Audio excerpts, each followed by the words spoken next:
வணக்கம். மனிதனின் ஆயுளை அழிக்கும் 6 உண்மைகள். மனிதனுக்கு ஆயுள் 100 வருடங்கள் என்று சொல்லப்படுகிறது. இருந்தும் முழுமையான ஆயுள் வரை யாரும் இருப்பதில்லை. 1. அதிக கர்வம். 2. அதிகம் பேசுதல். 3. தியாக மனப்பான்மை. 4. கோபம். 5. சுயநலம். 6. நண்பர்களுக்கு துரோகம் என்கிறார்கள். ஃபர்ஸ்ட் ஒன், தான் கெட்டிக்காரன், தான் செல்வந்தன், தான் கொடையாளி, தான் நல்லவன், பிறர் கெட்டவர் என்று நினைப்பதால் கர்வம் அதிகரிக்கிறது.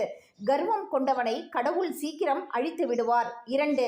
அதிகம் பேசுகிறவன் வீண் விஷயங்களை பற்றி பேசி வீண் வம்பை விலைக்கு வாங்குவான். அதனால்தான் பகவான் கீதையில் கூறுகிறார், கடுமை இல்லாதவனும் பிரியமானவனும் இல்லாதவனை சீக்கிரம் அழித்து விடுகிறான். 3. எல்லாவற்றையும் நாம் தான் அனுபவிக்க வேண்டும் என்கிற ஆசையின் காரணமாகத்தான் நமக்கு தியாக மனப்பான்மை ஏற்படுவதில்லை. 4. கோபம்தான் மனிதனுடைய முதல் எதிரி. கோபத்தை வென்கிறவன் தான் யோகி. அதனால்தான் உலகில் சுகப்படுவான். கோபத்துக்கு வசப்பட்டவன் தர்மம் எது அதர்மம் எது என்று தெரியாமலேயே இருப்பான். 5. சுயநலம்தான் எல்லா தீமைகளுக்கும் காரணம். சுயநலம் பாராட்டுகிறவர்கள் தங்கள் காரியம் ஆக வேண்டும் என்பதற்காக எந்த பாவத்தையும் செய்ய அஞ்ச மாட்டார்கள். 6. உலகில் நல்ல நண்பர்கள் கிடைப்பது அரிது. அப்படி இருக்க அவர்களுக்கு துரோகம் செய்வதை போன்ற அநியாயம் உண்டா?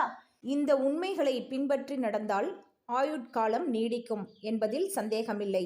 இது போன்ற பதிவு உங்களுக்கு பிடிச்சிருந்ததுன்னா லைக் பண்ணுங்க, ஷேர் பண்ணுங்க, சப்ஸ்கிரைப் பண்ண மறக்காதீங்க. நன்றி.